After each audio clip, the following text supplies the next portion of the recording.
방금 봉독해드리는 잠언서 7장 1절로 5절 말씀을 중심으로 지혜를 누이라 하라, 이런 제목으로 잠시 말씀을 나누겠습니다. 네, 오늘 성경에 하나님이 말씀하시기를 이 지혜, 하나님의 말씀을 누이라 하라 하는 말씀을 제가 본문에서 보면서 하나님이 누이의 그 역할, 누이의 그 일들을 너무 적절하게 우리에게 적용을 했구나 하는 그런 생각이 딱 들었어요. 하나님도 누이를 하시는구나, 그런 생각이 들었어요. 여러분, 우리가 성경을 대할 때 누이처럼 가깝게 대해라. 하나님의 말씀을 대할 때 멀리 있는 하나님, 저 사돈처럼 저 멀리 있어서 1년에 한두 번 만나고 어려운 관계를 유지하는 그 사돈처럼이 아니라, 물론 사돈도 가까운 사돈도 있지만은 일반적으로는 멀어요. 그런데 사돈이 아니라 누이처럼 그렇게 가까이 교제하고 사랑하고 서로 지도를 받고 지도해주고 끌어주고 보호해주고 하는 관계를 가지라. 우리 하나님께서 말씀할 때 너무 제목이 좋았어요. 성경 그대로 지혜를 누이라 하라, 이렇게 말씀 제목을 잡았습니다. 본문에서는 우리로 하여금 음란의 유혹을 받아 잠시 쾌락으로 인해서 영원한 멸망을 초래하지 않기 위해서는 지혜를 가까이 하라고 말씀하고 있습니다. 하나님의 말씀, 이 지혜의 말씀을 가까이 하는 길 밖에는 음료의 유혹을 이길 수가 없다 하는 그런 말씀입니다. 그러면서 어떤 방법으로 가까이 할 수 있는가, 구체적으로 한 3가지 방법을 제시하고 있습니다. 그 방법은 비슷하면서도 다르고 또 아주 깊이가 있는 말씀들이에요. 이 말씀을 여러분들이 잘 들으시고 정말 이제까지는 어떻게 했는지 다 불문하고 하나님의 말씀, 66권 하나님의 말씀, 이 지혜의 말씀을 이제는 가까이 내 누이처럼 그렇게 사귀면서 누이처럼 관계를 갖는, 친밀한 관계를 갖는 여러분 되셔서 세상의 온갖 유혹, 죄의 유혹을 이길 수 있는 사랑하는 성도들이 될 수 있기를 주님의 이름으로 축원합니다. 먼저 지혜를 가까이 하는 방법 3가지입니다. 첫째, 하나님의 명령을 간직하라 하는 말씀을 주셨습니다. 오늘 1절 말씀이 그 말씀인데 저를 한번 따라서 복장하시기 바랍니다. 내 아들아, 내 말을 지키며 내 계명을 간직하라. 간직하라 그랬습니다.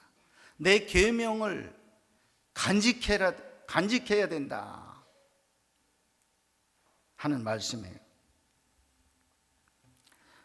예수님께서 요단강에서 세례를 받으시고 이어서 성령에 이끌려서 광야로 시험을 받으러 나가셨습니다. 40일 금식 기도를 한 뒤에 광야에 앉으셔서 사탄의 시험을 받는데, 제일 처음 시험이 뭐냐면 40일 굶었지? 너 배고프지? 여기에 이 광야에 있는 이 돌들로 하여금 떡으로 변화시켜서 그 떡을 먹으면 너 배고픈 거 다 해결된다, 이렇게 유혹을 했습니다. 그때 마태복음 4장 4절 말씀으로 예수님께서 마귀를 대적하는 내용이 나오는데, 사람이 떡으로만 살 것이 아니라 하나님의 말씀으로 살 것이라 하는 말씀을 주셨어요. 아멘 하시기 바랍니다. 사람은 분명 육신에 떡이 있어야 살아요. 한 열흘 정도 굶을 수 있을지 모르겠어요. 그러나 그거 넘어가면 죽을 수밖에 없어요. 예. 그것만 아시면 안 되는 거예요. 우리는 내면에 영혼에 또 하나의 생명이 또 있습니다. 이 영혼에게는 육신의 떡이 상관이 없어요. 뭘로 다 먹고 사느냐 하면 하나님의 말씀, 하나님의 입에서 나오는 살아있는 말씀을 먹여줘야 내 영혼이 건강하게 살게 됩니다. 그걸 등한히 하고, 듣기를 등한히 하고, 말씀 읽기를 등한히 하고, 말씀에 대해서 멀리 하면 내 영혼이 시들해져요. 내 영혼이 병들게 돼요. 내 영혼이 결국은 쓰러지면 육체가 쓰러져서 시체가 되어 장례가 되어지는 것으로 끝나는 이 육신의 양식, 그 결과의 문제, 그게 문제가 아닙니다. 영혼이 죽으면 우리는 지옥불에 들어갈 수밖에 없어요. 공동묘지 가는 건 물론이거니와 온 영혼과 육체 전체를 망가뜨리는, 망하게 하는 그런 일이 오게 되는데, 이 일을 더 중요하게 여기라고 우리 하나님께서 말씀했어요. 육신의 양식이 문제가 아니라 영혼의 양식, 말씀을 먹어야 된다. 먹는데 자주 먹고 열심히 먹고 주야로 먹고 부지런하게 먹으라고 말씀마다 우리에게 권면하고 계십니다. 믿으시면 아멘 하시기 바랍니다. 지혜로운 자식은 아비의 훈계 말씀을 듣기를 즐겨합니다. 그러므로 지혜로운 성도들은 하나님의 말씀을 가장 귀한 보석으로 여기고 진주같이 여기고 항상 몸에 간직할 뿐만 아니라 육신을 위해 필요한 떡과 같이 우리 영혼을 위해 필요한 떡으로 하나님의 말씀을 대하게 되는 것입니다. 하나님의 말씀에는 권세가 있습니다. 마태복음 7장 28절 29절 보면 예수님께서 이 말씀을 마치심에 무리들이 그 가르치심에 놀라니 이는 그 가르치시는 것이 권위 있는 자와 같고 그들의 서기관들과 같지 아니함일러라. 그런 말씀이 있습니다. 예수님 공중 앞에 서셔서 말씀을 전하기 전에는 누가 말씀을 전했느냐 하면 제사장, 서기관, 이 사람들이 하나님의 말씀을 대언하고 또 전했습니다. 그 말씀만 들었던 유대인들, 많은 사람들, 예수님의 말씀을 이제 듣게 되니까 옛날에 들었던 말하고는 너무 차이가 있는 거예요. 예수님의 말씀에는 권위가 있었어요. 예수님의 말씀에는 힘이 있었어요. 예수님의 말씀에는 감동력이 있었어요. 감동력, 힘, 권위, 이게 예수님의 말씀과 옛날 서기관들의 말과는 달랐다 하는 거예요. 그럼 왜 달랐느냐? 여러분, 선생님들의 말, 예수님의 말씀이든지 누구든지 이 말씀에 권위가 있으려면 삶이 뒤따라가야 돼요. 삶이 뒷받침이 될 때 그 말이 권위가 있습니다. 삶이 뒤따르지 아니하고 말만 살아있는 사람이 있어요. 말만. 서기관들은 말만 있었습니다. 자기는 짐을 짊어지지 않고 많은 사람들에게만 짐을 짊어지우는 자, 그 사람이 서기관이라고 그랬습니다. 설교하면 짐이 되는 거거든요. 이렇게 살고 저렇게 살고 이런 일을 행하고 저런 일을 행하라. 항상 짐 지우는 게 설교예요, 어떻게 보면. 근데 그 짐은 듣는 사람만 짊어지고 본인은 안 지는 거예요. 싹 빠져나가는 거예요. 피해 다니는 거예요. 이런 사람은 여러분 그 말씀이 권위가 없어져요. 사람들이 들을 때 저도 행하지도 않는 거 그러면서 우습게 여겨요. 재직회에 나와서 한마디 발언도요, 자기가 먼저 행해야 그 말씀에 권위가 있고 많은 사람들이 그 이야기를 듣습니다. 그렇지 않으면 안 들어요. 너나 잘해라 이 소리가 나오니까. 여러분, 오늘 교사들이 많이 참석했는데 교사들 이 강의실에서 내 말 들어, 나를 뭘로 하라, 잘 들어, 큰 소리로 권위를 세울 게 아니라 삶을 통해서 아이들이 보는 것 같이 안 보는 것 같이 하면서도 보고 보는 것도 또 못 보고 하지만은 그 아이들 눈에 우리 선생님은 가르친 대로 살아, 정말 우리에게 권면한 대로 그대로 본인이 사는 분이야 하는 걸 보여주는 것이 큰 소리 내지 않고 아이들을 잘 이끄는 방법이다. 그 방법을 한번 말씀해 드립니다. 우리 교회 순장님들, 우리 교회 장로님들, 정말 내 권위는 내가 세우는 게 아니라 하나님이 주시는 권위를 가져야 되고 행함으로 얻는 권위를 가져야 된다. 믿으시면 아멘 하시기 바랍니다. 주님의 말씀에는 서기관들과 달리 권위가 있습니다. 주님의 말씀에는 영생이 또 있습니다. 요한복음 6장 68절에 보면 시몬 베드로가 대답하되 주여 영생의 말씀이 주께 있사오니 우리가 누구에게로 가오리까? 수제자 베드로가 예수님의 말씀을 들을 때 저 말씀은 보통 말이 아니고 영생에 대한 비밀의 말씀이 저 말씀이다 하는 것을 알게 됐어요. 그래서 영생의 말씀이 있는 예수님을 자기는 떠날 수 없다. 내가 네게로 가오리까? 당신밖에는 내 스승이 없고 당신이 내 스승입니다. 그런 고백을 했는데 예수님의 말씀에는 권세도 있지만은 영생의 비밀이 들어 있습니다. 그러므로 주님의 말씀은 존귀한 보석이에요. 진주예요. 진주 같은 하나님의 말씀, 주님의 말씀이에요. 믿으시면 아멘 하시기 바랍니다. 존귀한 하나님의 말씀 중 에베소서 5장 3절에 보면 음행과 온갖 더러운 것과 탐욕은 너희 중에서 그 이름조차도 부르지 말라. 이는 성도에게 마땅한 바니라.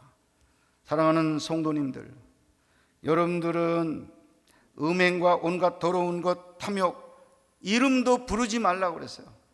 행하는 것, 그 근처에 있는 것, 그거를 말씀 안 한 게 아니라 그걸 떠나서 그런 말이라도 여러분 입에서 나오지 않게 깨끗하게, 순결하게, 순전하게 섬기라고 우리 하나님께서 말씀하신 줄로 믿습니다.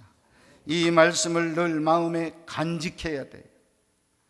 지켜서 그 말씀이 나로 하여금 음란으로부터 벗어나는 그런 방법이 되고 늘 깨우쳐주는 말씀이 될 수 있어야 됩니다. 내 마음속에 간직이 될 때 간직된 말씀은 기어이 그 일을 할 수 있어요.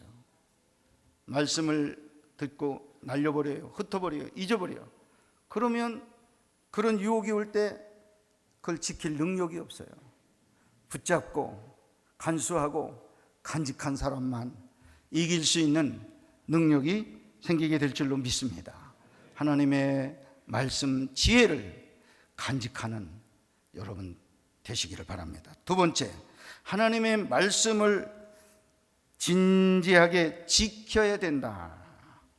오늘 2절 말씀 지키라고 말씀하고 있습니다. 한 번만 더 따라하세요. 내 계명을 지켜 살며 내 법을 눈동자처럼 지키라. 네, 지키고 또 지키고 두 가지 말씀을 했습니다. 내 계명을 지켜라. 내 법을 눈동자처럼 지켜라.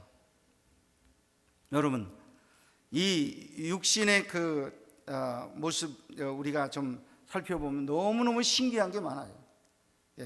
그 중에 하나, 우리 눈이 얼마나 중요한지 이 눈을 지켜주려고 하는 이 모든 지체들, 이 노력은 대단합니다. 여러분, 뭐가 하나 날라오죠? 갑자기 날라오는데 제일 먼저 이 눈을 보호해 주려고 하는 건 이 눈꺼풀이에요. 눈꺼풀이 탁 닫아버려요. 그래서 직접 부딪히지 않게 눈을 보호합니다. 그 다음에 오른손이 올라가지 왼손이 올라가지 막 머리가 흔들면서 피해 주는 거예요. 눈을 보호해 주는 거예요. 눈이 중요하기 때문에 모든 지체가 이 눈을 그렇게 보호하는데 하나님께서 그 원리를 이용하시는 거예요. 여러분, 하나님의 말씀을 여러분들이 보호하고 지켜야 되는데 이 온 몸이 눈을 지키듯이 여러분이 하나님의 말씀을 품고 지켜야 되는 거예요. 이걸 도적맞지 않도록 지키는 가운데 여러분들은 세상의 유혹에서, 음료의 유혹에서 이길 수 있는 그런 능력이 생기게 된다, 이런 말씀입니다. 자신을 음란죄로부터 지키는 방법은 하나님의 명령과 법을 지키되 잠시도 부주의하여 하나님의 말씀에서 떠나는 일이 없도록 해야 할 것입니다. 즉 하나님의 법을 눈동자처럼 소중히 여기며 신중하게 주의하여 조심스럽게 행해야 한다 하는 것입니다. 우리의 눈동자가 우리의 몸을 밝히는 소중한 지체이듯이 하나님의 명령과 법은 인생의 등불이요 빛이며 훈계의 책망은 곧 우리를 생명의 길로 이끄는 인도자인 것을 믿으시기를 바랍니다. 잠언서 6장 23절 대저 명령은 등불이요 법은 빛이요 훈계의 책망은 곧 생명의 길이라 말씀하고 있습니다. 하나님의 말씀을 우리 행위의 표준으로 삼을 때 그로 인해 우리는 세상을 살아가기에 필요한 교훈을 얻게 되며 진리를 깨닫게 되므로 허탄한 세속적 욕망의 노예가 되지 않고 순결한 그리스도의 신부로서 흠이 없는 종들이 될 수 있을 줄로 믿습니다. 우리 주님 재림이 가까이 오셨는데 성경은 권면합니다.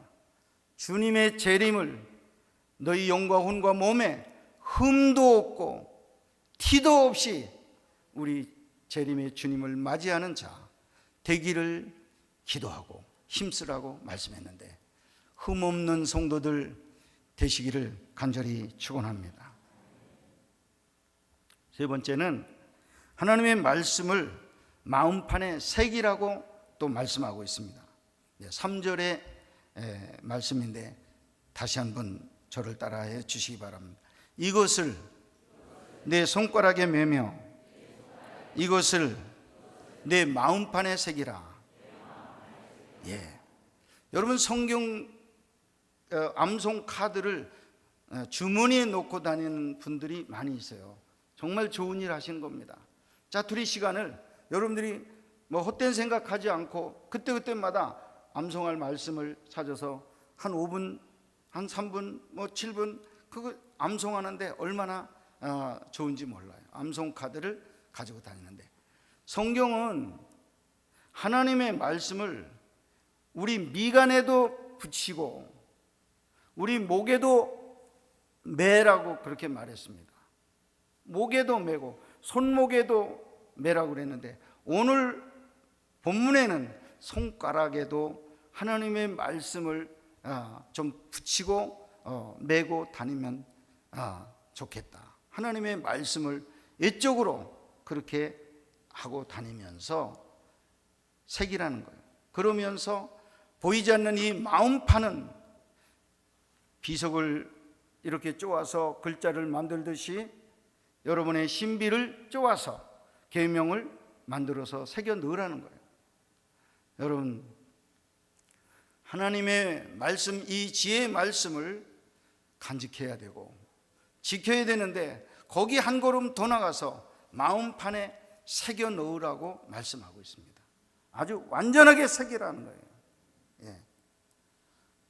목으로 쓴 거 있습니다. 목으로 쓴 거는 비가 오고 몇 년 지나면 다 날아가 버리고 없어져 버려요. 그러나 지금도 수백 년 된 어디 돌에 글자가 새겨져 있는 거, 비석 이런 것들 보면 지금도 수백 년 전에 쓴 게 그대로 나타나 있고요. 1000년이 넘어간 것도 지금 있습니다. 1000년이 넘어간 것도 글자가 새겼기 때문에 바람이 불어도 비가 와도 무뎌지지 않고 그대로 글자가 남아있는 게 있어요. 여러분 성경을 여러분들이 마음판에 이렇게 새기라는 거예요. 예. 처음에는 하나님의 말씀을 듣는 이런 단계가 있습니다. 잘 들으셔야 돼요. 거기서 우리가 조금 더 영적으로 성장하면 내가 내 손에 성경을 들고 내가 읽는 단계가 있습니다. 내가 읽어요, 성경을. 지혜를 얻습니다. 세 번째 단계는 성경을 공부를 해요. 이 말씀 내가 듣고 읽었지만은 모르는 게 많거든요. 그래서 연구를 하고 서적을 놓고 주석을 놓고 해석하고 선배들한테 묻고 그래서 연구를 해요. 공부를 해요. 그 다음에 성경을 암송하는 단계가 있습니다. 네 번째, 암송. 성경 귀절을 내 마음판에 새기는 그런 시간이에요. 암송, 계속 암송하면 암송한 말씀은 내 신비 속에 새겨지는 거예요. 겸손하라, 교만하지 말라, 사랑하라, 손님 대접해라. 하나님의 희한 은혜 받은 말씀들이 내 이 비석 속에, 마음의 비석 속에 새겨져 있으면 여러분, 그 새겨진 말씀은 나를 항상 깨워주는 거예요. 유혹이 와도 거뜬하게 이길 수 있어요. 왜? 분명하게 글자가 새겨져 있는데 지금 어디에다가 나를 유혹해? 어느 상황이라고 내가 나를 유혹해? 새겨진 말씀이 이기게 하고 내 마음속에 새겨진 이 말씀이 승리할 수 있도록 방어해 주는 역할을 감당해 주는 겁니다. 믿으시면 아멘 하세요. 그런데 죄라고 하는 거는 내 애에서, 양쪽에서 발생이 됩니다. 처음에는 내 마음 속에서 욕망이 솟아올라요. 온갖 살인하고 미워하고 도적질하고 간음하고 음란하고 호색하고 또 불의하고 수근수근하고 이런 게 내 마음 속에서 나와서, 우리 주님은 내 입으로 들어가는 음식이 더러운 게 아니라 내 마음 속에서 더러운 게 나온다, 그런 말씀하셨어요. 내 마음에서 욕심이 넘쳐 흘러가지고 죄를 짓는 일이 있거든요. 이런 내면 속에 원인은 나 자신이 발생해서 일어나는 이 죄들도 여러분, 새겨진 하나님의 말씀이 능히 이길 수 있어요. 마음을 다스릴 수 있어요. 할렐루야. 내 요동치는 마음, 내 정욕적인 그런 마음을 누가 다스리는가? 하나님의 말씀만 다스릴 수 있지 어떤 누구도 다스릴 수 없어요. 주의 말씀이 권세가 있어서 다스려 주십니다. 가라앉혀 주십니다. 믿으시면 아멘 하시기 바랍니다. 또 두 번째, 죄가 유혹에서 옵니다. 나는 조용하고 나는 깨끗한데 밖에서 자꾸 죄를 짓자는 거예요. 이렇게 유혹이 들어오고 저렇게 유혹이 되고, 손을 잡자, 우리가 함께 하자, 같이 가자, 뭐 입을 맞추자, 외부에서 오는 이 유혹을 우리 뭘로 이길 수 있느냐? 그것도 기록된 하나님의 말씀으로 방어하고 물리치고 이길 수 있어요. 그러므로 사랑하는 성도 여러분, 내 안에서 일어나는 내 마음의 정욕으로 일어나는 이 죄를 이길 수 있는 비결, 밖에서 유혹으로 들어오는 모든 유혹을 제치고 이길 수 있는 비결은 하나님의 말씀이에요. 오직 대답은 하나님의 말씀입니다. 하나님의 말씀, 지혜의 말씀, 여러분 사랑하시기를 바랍니다. 가까이 하시기를 바랍니다. 그 지혜, 그 말씀을 내 누이라 부를 수 있는 그런 친근한 관계를 여러분들이 가지실 때 여러분들은 이 세상의 모든 유혹에서 승리하는 정결한 주님의 신부, 하나님의 귀한 신부가 될 수 있을 줄 믿습니다.